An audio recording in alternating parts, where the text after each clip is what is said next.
നമസ്കാരം. നമസ്കാരം. നമസ്കാരം. വീട് കണ്ടുപിടിക്കാൻ വിഷമിച്ചോ? അയ്യപ്പൻ റോഡിൽ നിപ്പുണ്ടായിരുന്നു. വൃശ്ചിക മാസമായിട്ടും ചൂടിന് ഒരു കുറവുമില്ല. ഗോവിന്ദൻ നായർ തന്ന ജാതകക്കുറിപ്പ് ബഹു കേമാത്രേ. 8-7 പൊരുത്തം. അതങ്ങനെ വരൂ. ഞാൻ പൊതുവാളിനെ കൊണ്ട് നോക്കിച്ചതാ. ജാതകവശാൽ വിവാഹത്തിന് ശേഷം ഭർത്താവ് ഉന്നതിയിലെത്തുന്നു പറഞ്ഞു പൊതുവാള്. ഏതോ സ്കൂളിലെ പഠിപ്പിക്കുന്നതെന്ന് പറഞ്ഞേ? അതൊക്കെ അങ്ങോട്ട് നേരിട്ട് ചോദിക്കാലോ. മോളെ മായേ, ഒന്നിങ്ങോട്ട് വരിക. ആരാ വരണേ? അകന്നൊരു ബന്ധുവാ. പറഞ്ഞിട്ടെന്താ? ബുദ്ധിസ്ഥിരതയില്ല, മൂസന്റെ ചികിത്സയിലാ. ഗോപി അപ്പുറത്തേക്ക് ചെല്ലേ. തൽക്കാലം ഒന്നും വേണ്ട. അമ്മാവൻ എന്തിനുള്ള പുറപ്പാടാണെന്ന് എനിക്കറിയണം. അതാ എനിക്കും അറിയണ്ട. എന്താ നിന്റെ ഭാവം? സൂത്രത്തിൽ എന്നെ തോൽപ്പിച്ച് കളയാനാണ് ഉദ്ദേശമെങ്കിലേ അത് നടപ്പില്ല. ഞങ്ങളുടെ വിവാഹക്കാരി ഈ തറവാട്ടിൽ വെച്ച് നമ്മൾ തീരുമാനിച്ചല്ലേ. ആരാ ഈ നമ്മള്? അറിയില്ല അല്ലേ? മരിക്കുന്നതിന് മുമ്പ് മായയുടെ അമ്മ ഈ കാര്യം മാത്രമല്ലേ നിങ്ങളോട് ആവശ്യപ്പെട്ടിട്ടുള്ളൂ. ഞാനത് നിറവേറ്റും. മായ ഈ വീട്ടിൽ നിന്ന് ഇറങ്ങി പോകുന്നെങ്കിൽ അത് പാണാട്ട ഗോപിനാഥന്റെ കൂടെ ആയിരിക്കും. മനസ്സിലായല്ലോ? നിങ്ങൾ അവിടെ ഇരിക്കെ. എടാ, ഭ്രാന്താണെങ്കിൽ ആശുപത്രി പോയി കിടക്കണം. ഭ്രാന്ത് എനിക്കല്ല, നിങ്ങൾക്കാ. മായയുടെ അച്ഛനായിപ്പോയി. ഇല്ലെങ്കിൽ കാണിച്ചു തരായിരുന്നു. കാണിക്കൂ.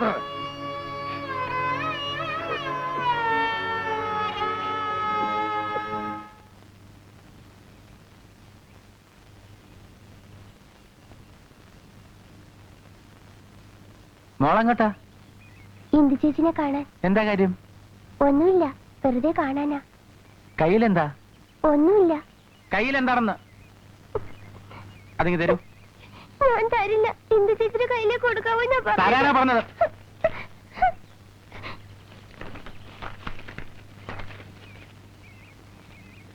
എന്റെ ഇന്ദുവിന് കുറെ ദിവസമായി കാണാൻ കഴിയാത്തതിലുള്ള വിഷമം ഇന്ദുവിനേക്കാളേറെ എനിക്കുണ്ട്. പിരിഞ്ഞിരിക്കേണ്ടി വരുമ്പോഴേ സ്നേഹത്തിന്റെ ആഴവും വ്യാപ്തിയും ഒക്കെ മനസ്സിലാവുമെന്ന് പറയുന്നത് എത്ര ശരിയാണ്. ഇന്ദുവിനെ വീട്ടിൽ കൊണ്ടുവരാനുള്ള ഒരു ശ്രമത്തിലാണ് ഞാൻ. ആരുടെയും സമ്മതമില്ലാതെ തന്നെ ഇന്ദു വരുമോ? ഞാൻ വിളിച്ചാൽ എന്റെ കൂടെ ഇറങ്ങി വരാനുള്ള ധൈര്യം ഇന്ദുവിനുണ്ടാവുമോ? മറുപടിക്കായി കാത്തുകൊണ്ട് വിജയേട്ടൻ. വിജയ!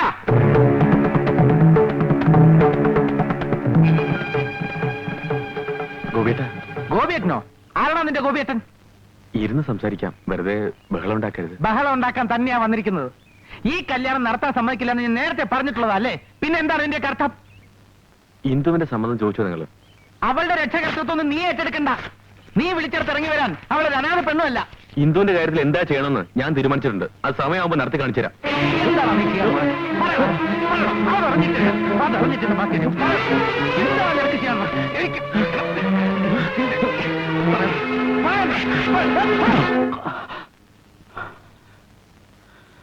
ഇന്ദുവിന്റെ ചേട്ടനായിപ്പോയി. ഇല്ലെങ്കിൽ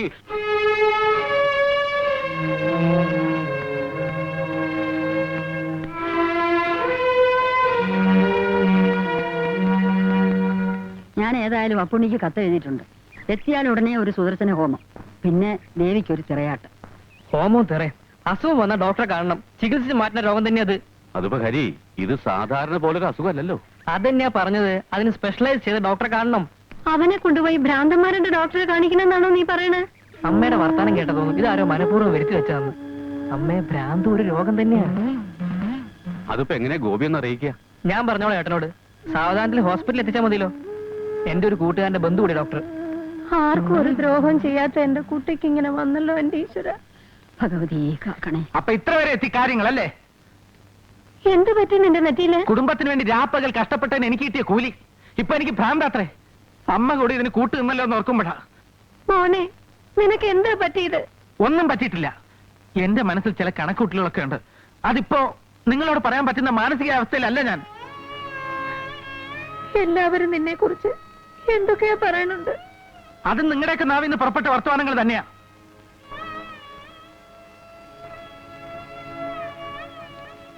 ഏട്ടനെ ഏത് ഡോക്ടറെയാടാ നീ കാണിക്കാൻ പോണെ?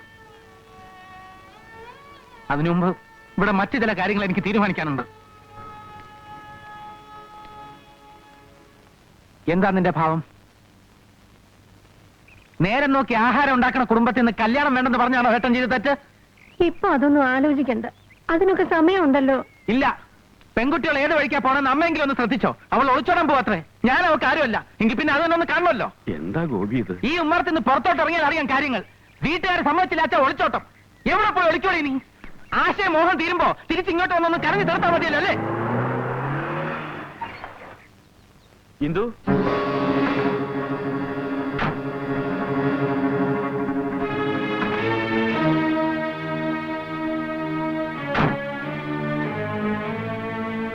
നിനക്കെന്താ അവിടെ കാര്യം? ഗോപി ഇവിടെ വന്നതും വഴക്കുണ്ടായതും ഒക്കെ അറിഞ്ഞു. ഇതിനൊരു തീരുമാനം ഉണ്ടാക്കാൻ തന്നെയാ ഞാൻ കൂടെ വന്നത്. എന്ത് തീരുമാനം? മകന്റെ പോക്കിത്തരങ്ങൾക്കെല്ലാം നിങ്ങളും കൂട്ടുവെക്ക. അനാവശ്യം പറയരുത്. എന്റെ വീടിന്റെ ഉമ്മർത്ത് വന്ന് എന്നെ ഭരിക്കാൻ തുടങ്ങുന്നോ? ഗോപി, നീ എന്തായി കാട്ടണേ? വീട്ടിലുള്ള തോന്നിയാസം കാണിച്ച പിന്നെ തോന്നിവാസമെങ്കിൽ തോന്നിവാസം. ഇന്ദു, എന്റെ അമ്മയുടെ മുമ്പിൽ വെച്ചാണ് നിന്നെ വിളിക്കുന്നത്. എന്നെ വിശ്വാസമെങ്കിൽ നിനക്കിറങ്ങി വരാം.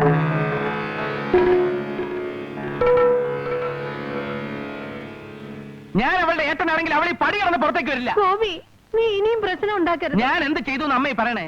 ഇവന്റെ വീട്ടിൽ ചെന്ന് എന്നെ ഇവൻ അപമാനിച്ചു. വീണ്ടും അധികാരം കാട്ടാനെത്തിയിരിക്കുന്ന ഇവനെ നിലവിളക്ക് വെച്ച് ഞാൻ സ്വീകരിക്കണോ? നമുക്ക് പിന്നീട് ഇതിനെ കുറിച്ച് ആലോചിക്കാം. നിങ്ങൾ ഇപ്പൊ പോണം. അമ്മേ, ഇന്ദുവിന്റെ ഇഷ്ടം അറിഞ്ഞിട്ട് തന്നെയാ വന്നത്. അവൾ എന്റെ കൂടെ ജീവിക്കൂ. അത് തീരുമാനിക്കേണ്ട നീയല്ല. ഇന്ദു, ഞാനാ വിളിക്കുന്നത്.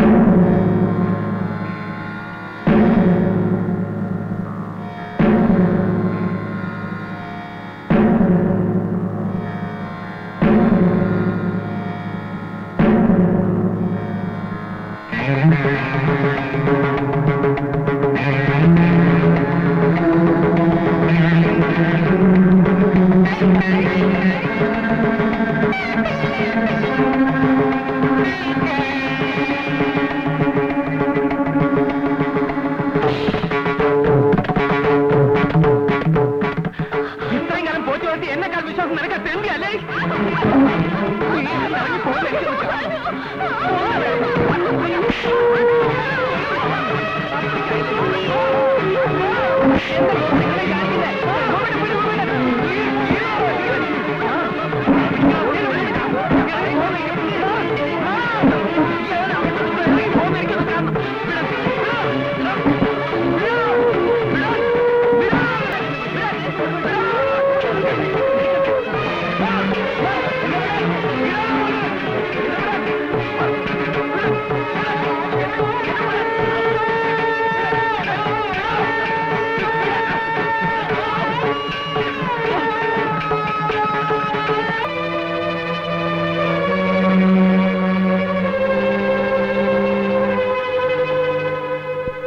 ഡോക്ടർ, നമ്മൾ തമ്മിൽ പലതവണ കണ്ടിട്ടുണ്ട് ടെക്സ്റ്റൈൽസ് വെച്ച്.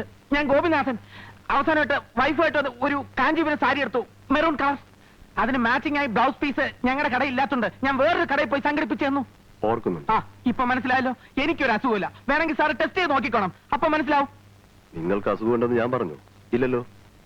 അടുത്ത കാലത്തായി ബന്ധുക്കളോടുള്ള നിങ്ങളുടെ പെരുമാറ്റത്തിൽ വളരെയധികം മാറ്റമുണ്ടെന്ന് അവർ പറയുന്നുണ്ടല്ലോ. അത് പിന്നെ അവരെങ്ങനെ മാനസികമായി എന്തെങ്കിലും ടെൻഷൻ നിങ്ങൾ അനുഭവിക്കുന്നുണ്ടോ?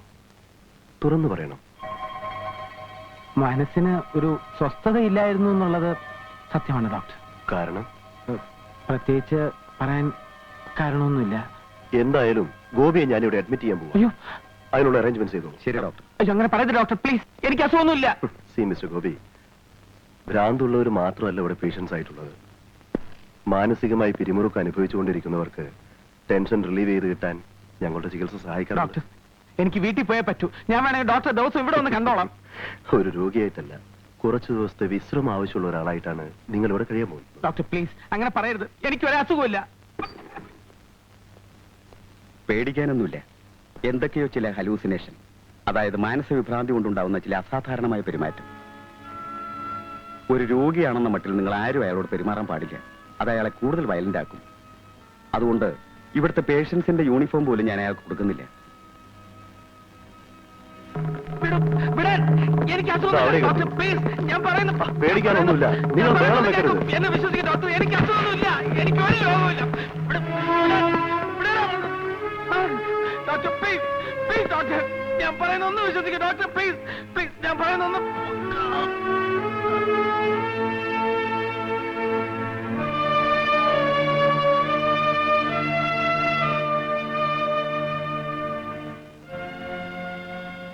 ആർക്കും ഒരു ദ്രോഹം ചെയ്യാത്ത എന്റെ കുട്ടിക്ക് എന്നെ നീ ഇത് കൊടുത്തല്ലോ ദൈവമേ. ഗോപിയിട്ട് നാളെ തന്നെ ഇങ്ങെത്തില്ലേ? പിന്നെ എന്തിനാ അമ്മ ഇങ്ങനെ വെറുതെ? സ്കൂള് വിട്ട് അന്ന് തുടങ്ങിയതാ എന്റെ മോൻ കുടുംബത്തിന്റെ പ്രാരാബ്ധം തലയിലേറ്റ്. അച്ഛൻ മരിച്ചേ പിന്നെ സുഖം എന്താണെന്ന് എന്റെ കുട്ടി അറിഞ്ഞിട്ടില്ല. അതിനിപ്പോ എന്താ ഉണ്ടായമ്മേ? അസുഖം ഉണ്ടായാലും ഡോക്ടറെ അടുത്ത് കൊണ്ടുപോകണത് സാധാരണയല്ലേ? ഒരു ഉറുമ്പിനെ പോലും നോവിക്കാത്തവനവൻ. ഹിന്ദുവിനെ തല്ലിയത് എനിക്ക് വിശ്വസിക്കാൻ വയ്യ. സ്വബോധം ഉണ്ടെങ്കിൽ അവനത് ചെയ്യുവോ? ഗോപിയേട്ടനെ മാത്രം കുറ്റം പറഞ്ഞിട്ട് കാര്യമില്ലല്ലോ. ഏട്ടനെ ധിക്കരിക്കാൻ പാടില്ലെന്ന് ഇന്ദു ഓർക്കണ്ടേ? ഇവിടുത്തെ കഷ്ടപ്പാടിൽ നിന്ന് ഒരാളെങ്കിലും രക്ഷപ്പെടുമല്ലോ എന്ന് കരുതിയ ഞാൻ സമ്മതിച്ചത്. പക്ഷേ എന്റെ മോൻ ഇഷ്ടമില്ലാച്ച. ഗോപിയേട്ടന് ഇഷ്ടക്കുറവൊന്നുമില്ല. തിരിച്ചു വന്ന ഉടനെ ഞാൻ പറഞ്ഞ് സമ്മതിപ്പിക്കാം.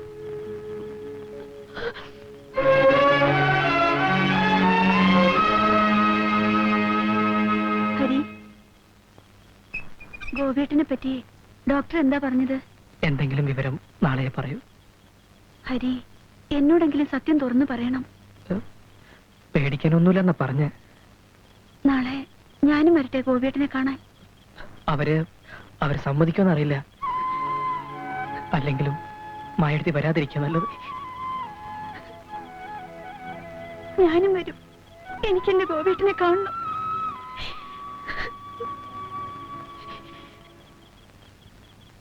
ഇത്ര ധൃതിയിൽ കല്യാണം നടത്തണമെന്ന് നിനക്കെന്താ അത്ര വാശി? ഈ മുറ്റത്ത് കിടന്ന ഒച്ചയും വിളിയും കൂട്ടിയിട്ട് നാട്ടുകാർ മുഴുവൻ അറിഞ്ഞില്ലേ? ഇനി സ്വബോധമുള്ള ആരെങ്കിലും വരും എന്നൊരു കെട്ട. അപ്പൊ ഇന്ദുവിന്റെ കാര്യം മാത്രമേ ഉള്ളൂ നിനക്ക്? എനിക്കും ഉണ്ടല്ലോ ഒരു മോള്. ഭ്രാന്തമാരുടെ കുടുംബത്തിൽ നിന്ന് കേട്ടാൻ ഏതെങ്കിലും തറവാട്ടുകാർ മെനക്കെടുവോ? ഭ്രാന്ത് ഒന്ന് നിർത്തണ്ടോ? ഈ ബഹളം വെക്കണ കേട്ടാ ഇപ്പൊ ഭ്രാന്ത് ഗോവിന്ദേട്ടനാന്ന് തോന്നും. ഇനി നിന്റെ ഇഷ്ടം പോലെ ആയിക്കോ. ഏതായാലും ഈ കല്യാണത്തിന് എന്നെ പ്രതീക്ഷിക്കണ്ട. നീ വരുന്നുണ്ടോ അതോ ഇവിടെ പുറക്കാൻ തന്നെയാണോ ഭാവം? അപ്പോഴേ ഗോവിന്ദേട്ടാ, ഇനി പറഞ്ഞില്ല എന്ന് വേണ്ട. ഞാൻ ഈ കല്യാണങ്ങൾ നടത്താൻ തീരുമാനിച്ചു. വരിക.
ഇപ്പൊ ഇതുവഴി ഒരാൾ ഓടിപ്പോകുന്നത് കണ്ടോ? ഇല്ല. അവൻ എവിടെ പോയി? അവനെ പിടിക്കണമല്ലോ.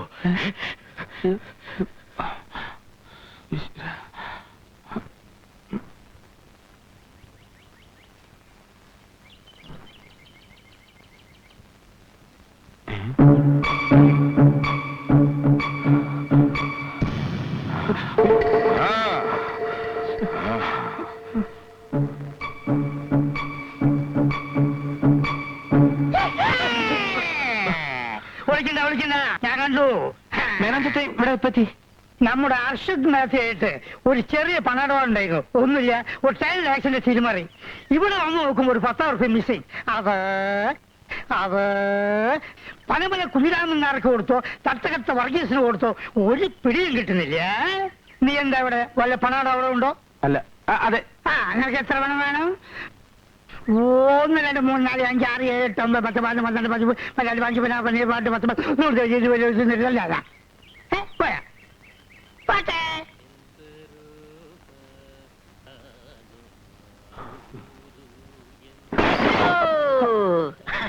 അങ്ങനെ ഒരു ടയർ ഇവിടെ മാറ്റി.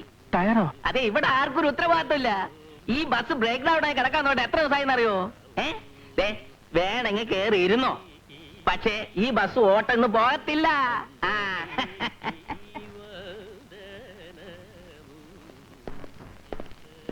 ഡോക്ടർ, അന്ന് എനിക്കുണ്ടെന്ന് ഡോക്ടർ പറഞ്ഞ ടെൻഷൻ എല്ലാം മാറി. ഇപ്പൊ എനിക്ക് ഒരു അസുഖമില്ല. പക്ഷേ ഇനി എവിടെ കഴിയാണെങ്കിൽ എനിക്കില്ലാത്ത ഭാഗത്ത് വരും. ഗോപി, ഒരു 2 ദിവസം കൂടെ ശ്രമിക്കേ. ഒരു ചെക്കപ്പ് കൂടെ കഴിഞ്ഞിട്ട് വേണ്ടത് ചെയ്യാം.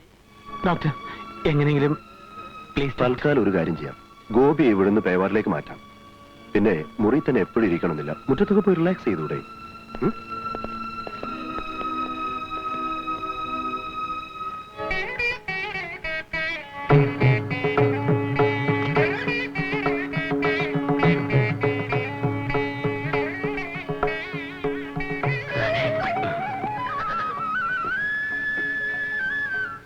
കരയരുത് മോളെ, ഇങ്ങനെയൊക്കെ നടക്കാനാണ് വിധി.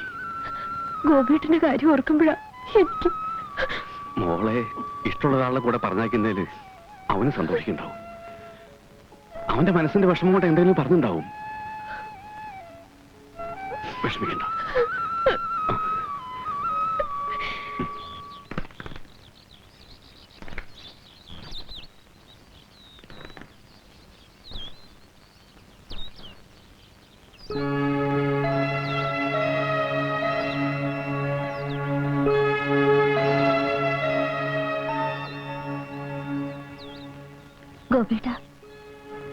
ഗോപിയേട്ടൻ എനിക്ക് മാപ്പ് തന്ന് അനുഗ്രഹിക്കണം. ഇവിടെ ഒരു സിറ്റുവേഷൻ ഉണ്ടാക്കാൻ എനിക്ക് താല്പര്യമില്ല. നിനക്ക് പോവാം.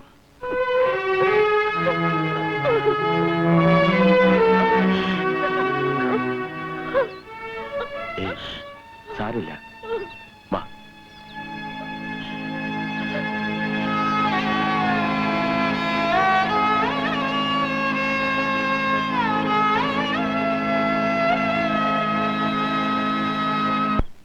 ഈ തറവാട്ടുമുറ്റത്ത് വെച്ച് അവളുടെ കഴുത്തിൽ താലി കെട്ടുന്നത് കാണാനുള്ള ഭാഗ്യം എനിക്കുണ്ടായില്ലല്ലോ.